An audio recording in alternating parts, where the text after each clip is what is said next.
حضرت موسیٰ علیہ السلام کے پاس ان کی قوم آئی اور آ کر کہنے لگی اے نبی اللہ بہت قحط ہے، ہم لوگ قحط سالی سے خشک سالی سے مر رہے ہیں، لوگوں کی زمینیں برباد ہو گئیں، کھانے کو کچھ نہیں ہے، اناج نہیں ہے، اب دعا کریے کہ خدا بارش نازل کرے اور یہ قحط ختم ہو جائے۔ حضرت موسیٰ تمام قوم کو لیا اور کہا کہ میں دعا کروں گا، تم سب آمین کرنا۔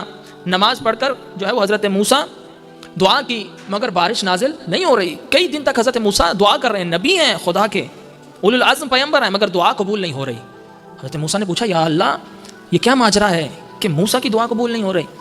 کہا ہے موسیٰ تمہاری امت میں ایک ایسا جوان ہے کہ جو بہت گنہگار ہے، جب تک وہ جوان اس امت سے نکل نہیں جاتا تمہاری دعا قبول نہیں ہوگی۔ حضرت موسیٰ نے اعلان کیا کہ خدا کی طرف سے جواب آیا ہے کہ جب تک وہ جوان اس امت سے نہیں نکلے گا دعا قبول نہیں ہوگی۔ اب یہ جملہ کہنا تھا، روایتیں کہتی ہیں جو جوان گنہگار تھا وہ جانتا تھا کہ میں گنہگار ہوں، اب اس نے سوچا کہ اگر میں اس مجمع سے اٹھ کر جاؤں گا تو میری عزت پامال ہو جائے گی، سب لوگ پہچان لگیں کہ یہ گنہگار ہے۔ وہیں بیٹھے بیٹھے خدا کی بارگاہ میں ندامت اور شرمندگی اس نے محسوس کی، خدایا مجھے معاف فرما دے، اگر میں اب اٹھوں گا تو میری عزت پامال ہو جائے گی۔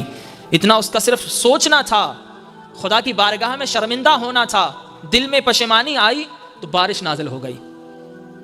اب حضرت موسیٰ نے کہا پروردگارا یہاں تو نہ کوئی اٹھا ہے نہ کوئی گیا ہے، تو اب بارش کیوں آ گئی؟ کہا ہے موسیٰ وہ جو بندہ جو گنہگار تھا اب وہی بندہ سب سے زیادہ میرا محبوب بن چکا ہے۔ کہا پروردگارا مجھے بتا تو صحیح وہ کون تھا؟ کہا موسیٰ میں نے تو تجھے اس وقت نہیں بتایا جب وہ گنہگار تھا کہ وہ کون ہے، اب کیسے بتا سکتا ہوں جب کہ وہ میرا محبوب بن چکا ہے۔